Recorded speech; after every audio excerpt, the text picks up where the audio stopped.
다 자리에 앉으시기 바랍니다.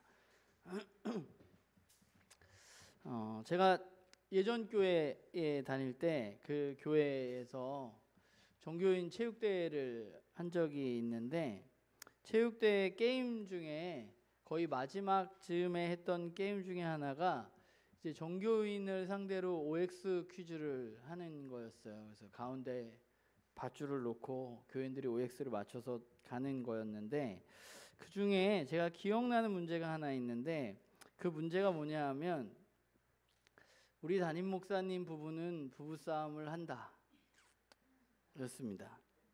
이거 뭐 나눔 교회에서 냈으면 너무 쉬운 문제였을 텐데, 제가 기억하기로는 그때 3분의 1 정도 되는 사람들이 무려 X로 가서 탈락했던 기억이 있습니다. 생각보다 많은 분들이 당시에 굉장히 그 목사님을 바라보고 목사님을 대하는 것에 있어서 부부싸움도 안 하는 것 같은 분처럼 생각하고 있었던 것 같아요. 그러나 어쩌면 교회에서 우리가 가장 영적인 아버지로 불릴 수 있는 그 목사의 삶도 여전히 완전하지는 못한다는 사실을 우리는 알고 있습니다. 이 세상에 어느 누구 하나 문제가 없는 사람은 없을 것입니다. 저도 그렇고 여러분도 그렇고 우리 모두는 문제를 가지고 있고 또 부족한 부분들도 있습니다. 그리고 우리의 관계 속에서도 그런 부족함들이 드러나게 되는 것이죠. 우리가 누군가를 본받고 따라갈 때, 오늘 바울이 고린도 교회 사람들에게 나를 따르라, 나를 본받아라 라고 이야기할 때, 그 본받고 따라갈 때 그 사람이 전혀 문제가 없기 때문에 그 사람을 따라가는 것은 아닐 겁니다. 만약에 그렇다면, 만약에 완전하고 완벽한 사람만 따라갈 수 있다면 우리는 오늘날 세상 속에서 본받고 따라가야 할 사람은 아마 한 명도 없을 거란 생각을 하게 돼요.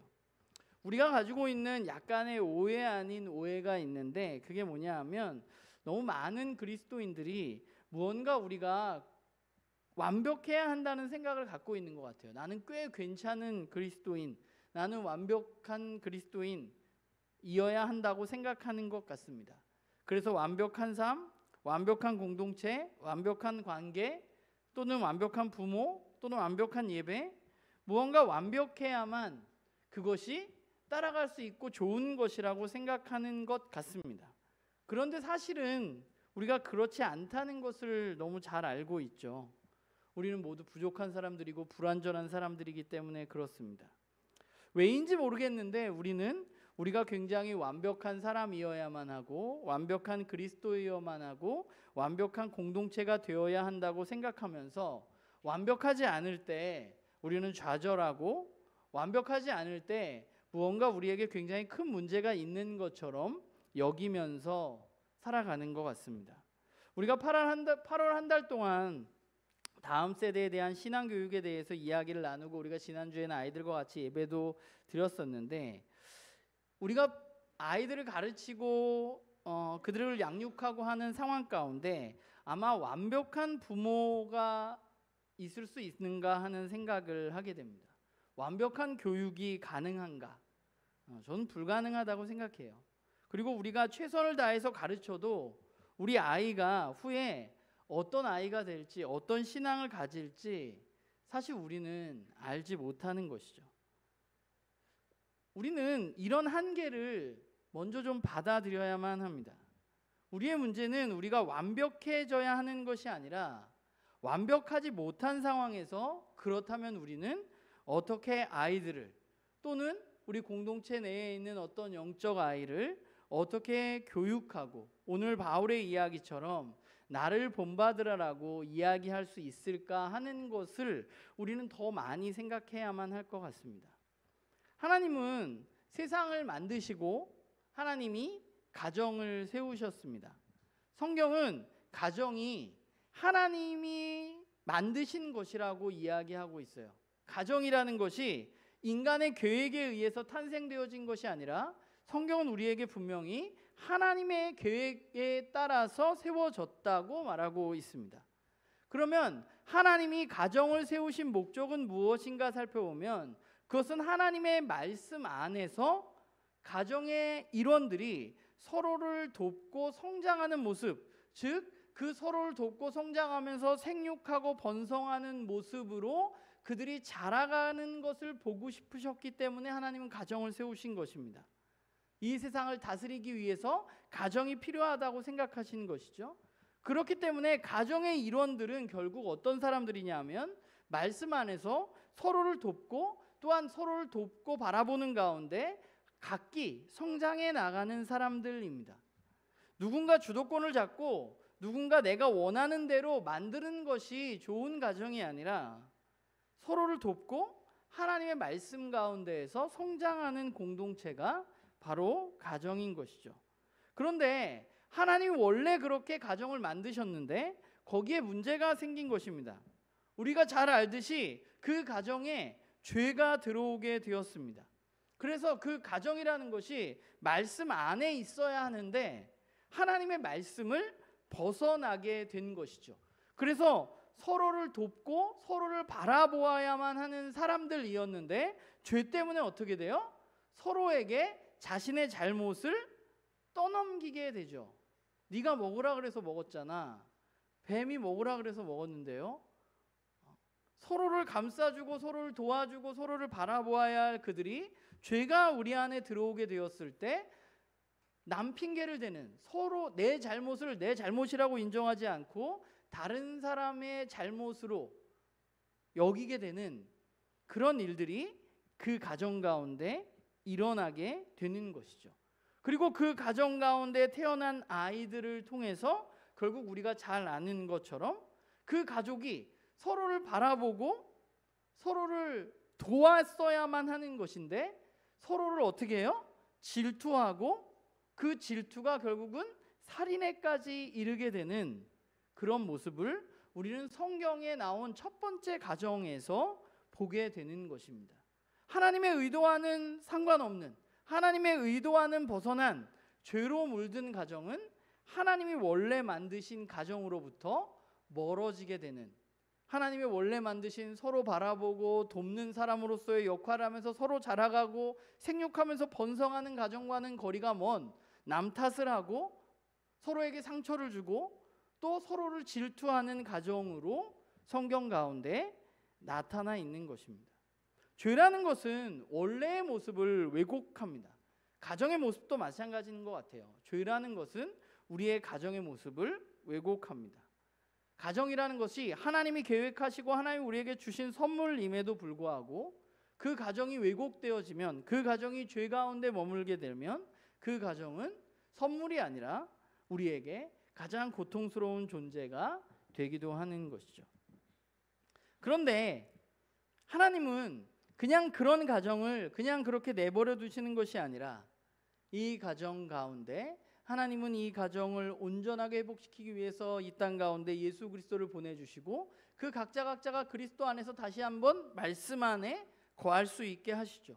그런데 또한 하나님은 우리 개개인이 그리스도 안에 머물게 되는 것뿐만 아니라 이런 가정의 부족함들, 가정의 깨어짐을 보완하기 위해서 아들 예수 그리스도를 통해서 이 땅 가운데 또 하나의 공동체를 세우시는데 그것이 바로 교회입니다. 특별히 교회는 가정이 아이들에게 하나님의 신앙과 복음을 전수하는 데 있어서 그 무엇보다 중요한 협력자의 역할을 하게 되는 것이 바로 교회라는 생각을 하게 됩니다. 하나님 우리를 부르신 목적은 뭐예요? 우리를 통해서 우리가 하나님의 은혜를 누리고 그 하나님의 은혜가 우리의 삶을 통해서 다른 이들에게 전달되어지고 그들이 하나님의 이야기를 아는 것인데, 우리가 가족 공동체 안에서 이제 태어나고 자라가는 아이들에게 우리가 복음을 전수해야 한다면 그 복음을 전수하는 그 일 가운데 가정의 가장 중요한 협력자가 바로 교회라는 것이죠. 저는 우리가 살아가는 세상에서 아이들이 예수 그리스도의 복음을 올바로 듣고 믿고 살아가기 위해서는 그리스도인인 부모와 교회가 협력하는 일이 있어야만 그 일이 가능하다고 생각합니다. 그리고 거기에 더해서 교회가 해야 할 또 한 가지는 부모가 그리스도인이 아닌 아이들을 돌보고 그들에게 복음을 올바로 전하고 그들이 복음 안에서 자라갈 수 있도록 하는 가족의 역할을 해야만 하는 것이 바로 교회가 해야 할 일입니다. 그것이 부모와 교회에게 하나님이 주신 사명이고 다음 세대를 바라보는 우리의 마음이어야만 하는 것이죠. 그렇다면 우리는 우리에게 주어진 이런 사명을 어떻게 잘 감당할 수 있을까?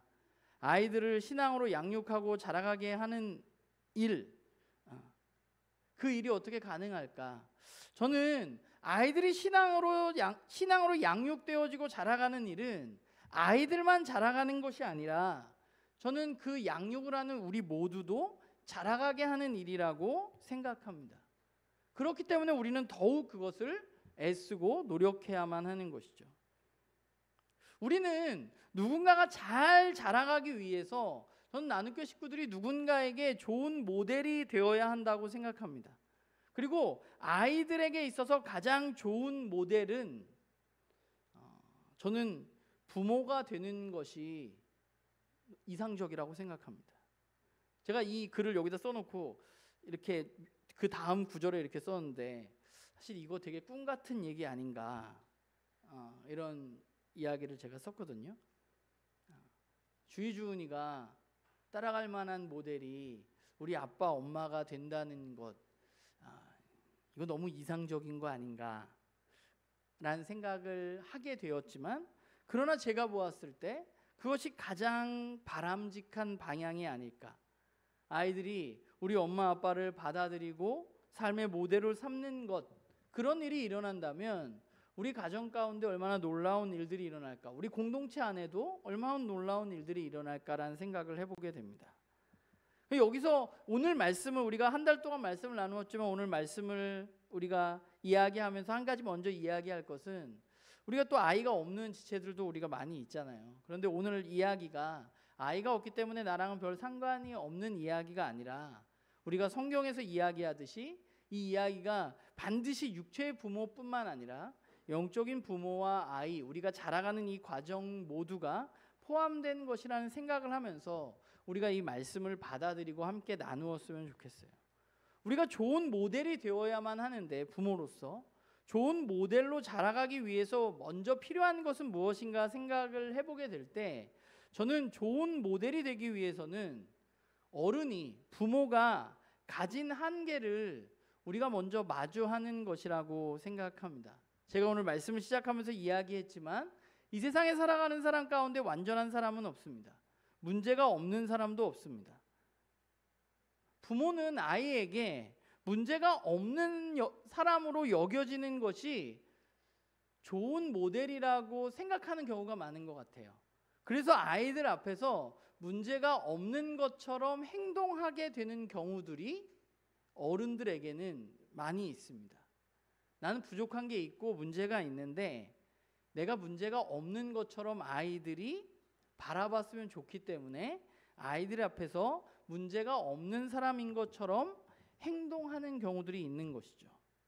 그런데 문제가 있는 사람이, 부족한 것이 있는 사람이 어떻게 문제가 없는 모델이 될 수 있겠어요? 저는 교육의 문제 중 하나가, 나는 문제가 있는데 문제가 없는 척하면서 가르치려고 하기 때문이라고 생각합니다. 부모도 실수할 수 있고 어른도 잘못할 수 있습니다. 부족한 부분이 있을 수 있습니다. 우리는 아이들에게 우리가 한계와 부족함을 가지고 있는 사람이라는 사실을 감추는 것이 좋은 게 아니라, 우리도 그런 사람이라고 함께 그 아이와 우리의 삶을 나누어야 한다고 생각합니다. 그런데 여기서 끝이 아니라, 그럼 난 부족하니까 난 원래 이래, 아이들한테 우리가 이럴 수는 없잖아요. 우리가 완벽한 사람은 아닐 수 있지만 우리는 좋은 모델이 되기 위해서 그 부족함을 인정하고, 말씀 앞에서 우리가 그리스도인이라면 하나님의 말씀 앞에 그 부족함들을 회개하며 방향을 돌이키는 모습이 우리 가운데 전 더 필요하다고 생각이 들어요. 완벽한 것이 중요한 것이 아니라 부족한 것을 인정하는 겸손과, 또한 부족한 것을 돌이켜서 올바른 방향으로 나아가는 회개의 본을 보이는 것이 저는 좋은 모델이라고 생각합니다. 생각보다 한국 사회는 잘못을 인정하는 것에 익숙치가 않습니다. 그래서 모든 것이 남 탓이에요. 내가 문제인데도 다 다른 사람이 문제인 것 같아요. 인정할 줄 모르니까 사과할 줄도 모르고, 그러다 보니까 서로 대화가 안 되고 서로 갈등의 골만 깊어지는 것이죠. 우리가 가르쳐야 할 것은 우리가 하나님의 말씀을 우선순위로 하고 그 말씀 앞에서 겸손한 마음으로 나의 잘못된 부분들이 있다면 인정하고 그것을 돌이키는 모습이 우리에게 필요하다고 생각합니다. 제가 교제하는 목사님 중에 제가 되게 좋아하는 목사님이 있거든요. 근데 목사님과 얘기를 나누다가 그 목사님 가정이 아이가 셋인데 너무 좋아요. 되게 화목해. 되게 화목한데 목사님이 어느 날 그런 얘기 하시더라고. 과거에 자기가 굉장히 이렇게 성격이 약간 반듯하고 칼 같고 이렇게 올바르고 이런 분이어서 아이들도 이제 그렇게 양육을 하고 그렇지 못할 때 굉장히 많이 어렸을 때 굉장히 많이 혼내셨던 것 같아요. 그런데 말씀 앞에서 목사님이 자기 자신을 비춰보고 어느 날 깨닫게 되는 부분이 있었던 것 같아요. 그래서 아이가 제가 정확한 시기는 기억이 안 나는데 중학교가 됐을 때 그 큰 아들을 불러서 목사님이 이렇게 얘기했대요. 아빠가 너한테 그동안 너무 미안한 게 많다. 내가 너를 좀 잘못 대하고 잘못 가르친 게 많으니까 네가 나를 용서해 줬으면 좋겠다. 이렇게 말씀을 하셨다는 거예요. 그리고 그 아이가 그걸 받아들이고 함께 지금 너무 그 가족을 볼 때마다 되게 좋다 하는 생각을 하게 되는데, 그 목사님의 이야기를 들으면서 우리가 부모로서 우리의 실수와 우리의 잘못을 아이들 앞에서 얼마나 인정할 수 있을까라는 생각을 좀 해보게 되는 것 같아요. 그러기 위해서 우리는 가정에서 가장 앞장서서 계속해서 하나님 말씀 앞에 서야만 하는 것이죠. 그분의 말씀에 귀를 기울이고 묵상하는 시간을 가져야만 우리의 삶을 돌이킬 수 있는 것입니다. 말씀으로 아이들에게 우리 부모님이 자라가는 모습이 보여지면 더 좋을 것 같아요. 우리 엄마 아빠가 계속해서 옛날에 우리 엄마 아빠보다 지금의 우리 엄마 아빠가 더 좋은 것 같다라는 일들이 우리 아이들의 눈에 보여줘야만 우리는 우리가 좋은 모델이 될 수 있다고 생각합니다. 그냥 맨날 그 자리에 머물러 있는 게 아니라, 그냥 맨날 잔소리만 하는 게 아니라 우리 엄마 아빠도 자라가야만 하는 것이죠. 여러분이 만약에 여러분의 자녀들에게 너희 부모님한테 가장 중요한 건 뭔 것 같아? 이렇게 묻는다면 뭐라고 대답할 것 같으세요? 우리의 공동체에서 창현 형제나 유정에게, 이제 막 신앙을 시작한 유정에게 우리 교회의 저나 장로님이나 우리 이은경 권사님, 목자들, 우리 권사님들에게 우리 영적 교회에서의 우리 장로님, 권사님들, 목사님들은 뭘 가장 중요하게 여기면서 살아가는 것 같아? 이렇게 묻는다면 뭐라고 대답할까요? 제가 어제 궁금해가지고 설교 준비하면서 주희한테 물어봤죠. 주희랑 둘이 있을 때 제가 위험을 무릅쓰고 주희한테 질문을 했습니다. 주희야, 주희가 보기에 아빠가 뭘 가장 중요하게 생각하고 살아가는 것 같냐? 이랬더니 주희가 뭐라고 대답했을까요? 비밀입니다.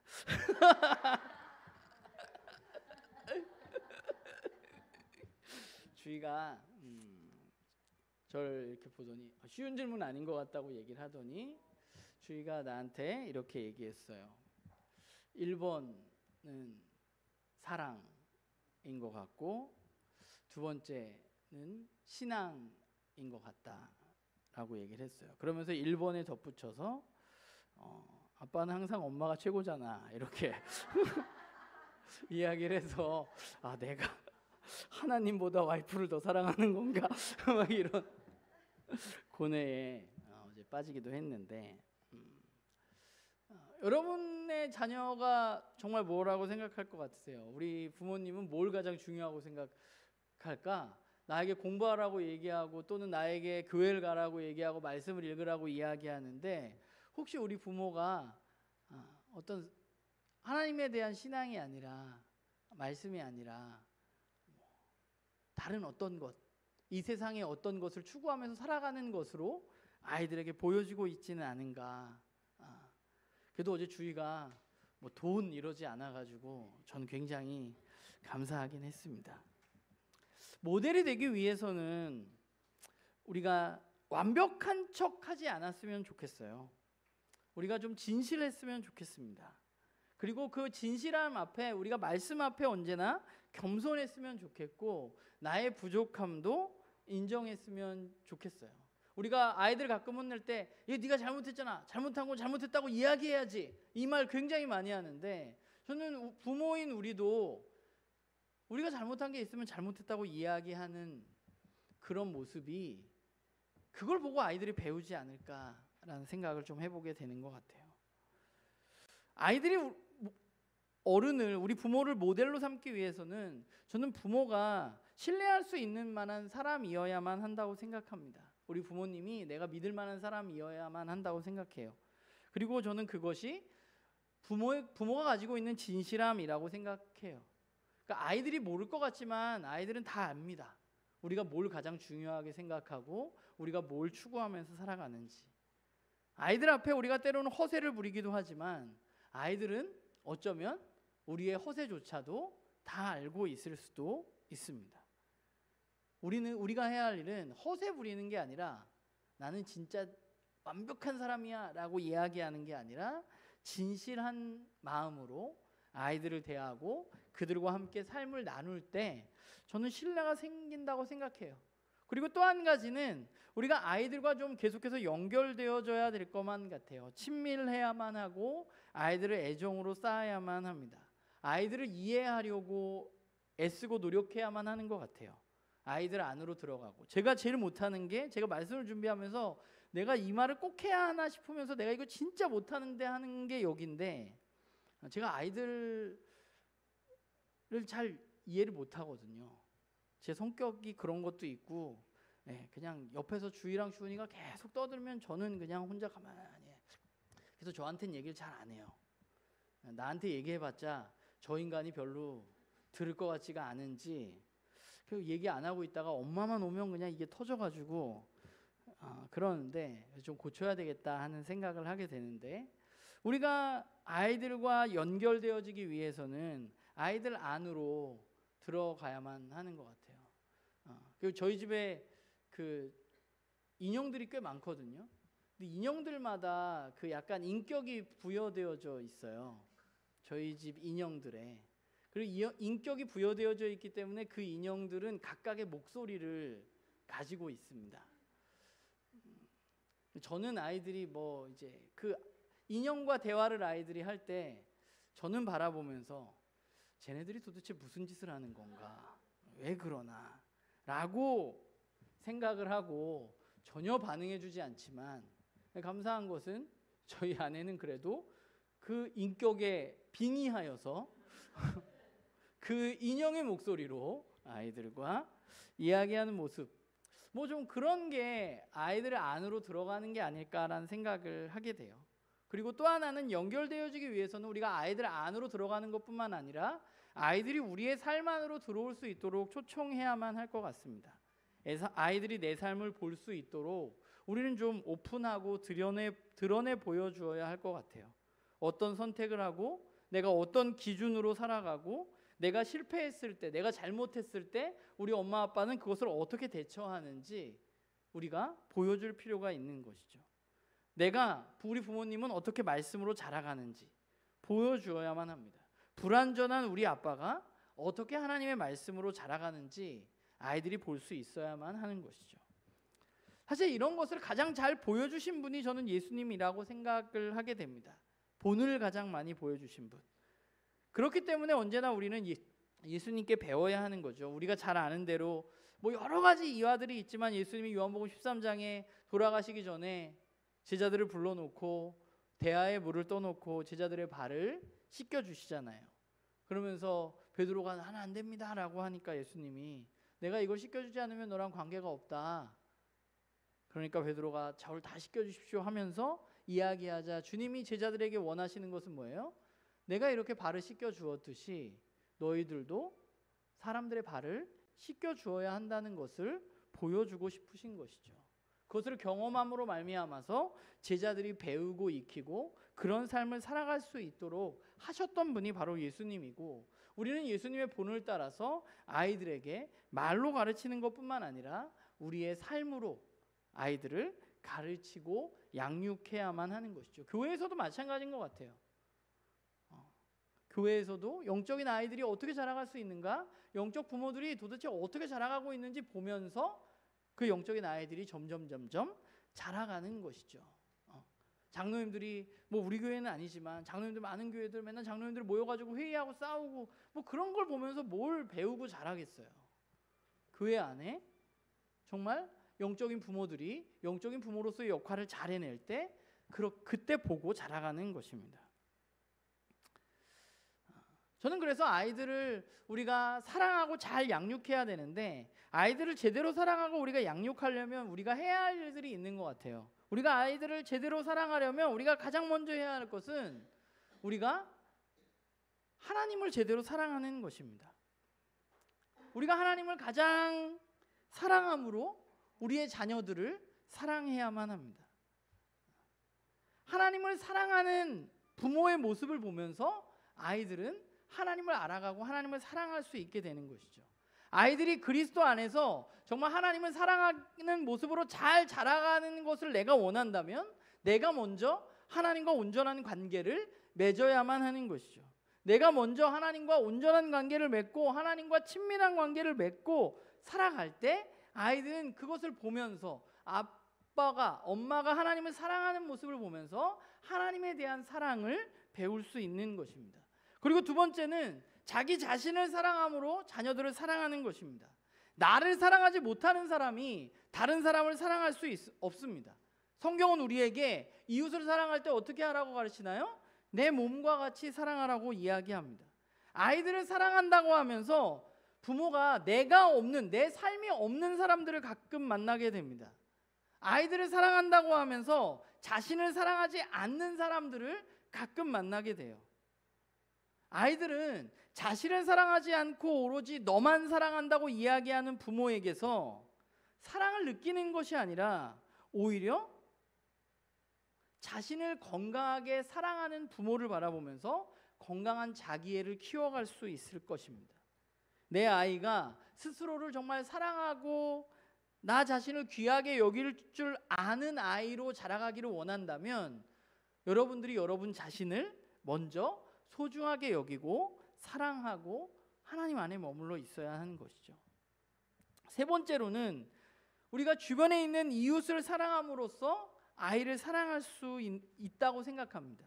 성경의 가장 중요한 메시지는 하나님을 사랑하고 이웃을 사랑하는 것입니다. 아이들이 어떻게 내 인생에서 내가 최고야, 나만 바라보지 않고 주변에 있는 사람들을 바라보는 법을 배울 수 있을까? 그것은 부모가 주변에 있는 사람들, 이웃들을 사랑하는 것을 보면서 내가 아니라 그 이웃을 바라볼 수 있는 삶을 배우게 되는 것이죠. 저는 과거의 아이들보다 요즘 아이들이 훨씬 더 자기중심적이라고 생각합니다. 저희 딸들을 봐도 그래요. 근데 왜 그럴까 생각해 보면 부모가 그렇게 사는 모습을 보았기 때문이라는 생각을 하게 돼요. 그래서 제가 말씀 준비하면서 저 스스로도 굉장히 많이 보았는데 부모가 이웃과 별로 상관없이 내 아이만 최고라고 여기면서 살아가기 때문에 아이들이 다른 사람에 대한 배려는 없고 나만 생각하면서 살아가는 것이죠.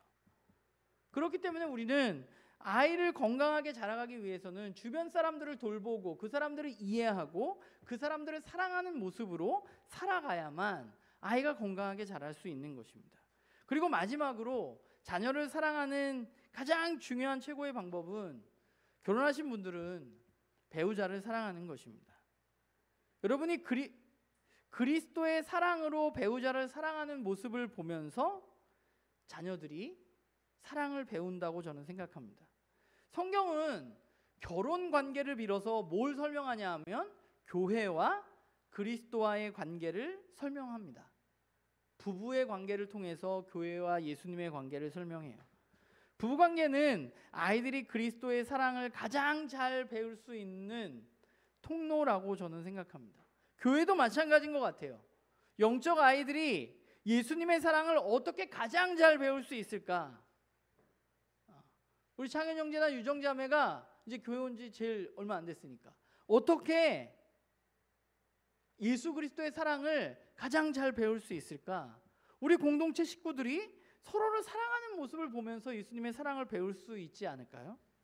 내게 맡겨진 사람들을 사랑하는 모습을 보면서 아이들은 사랑을 배우고 자라가게 되는 것입니다.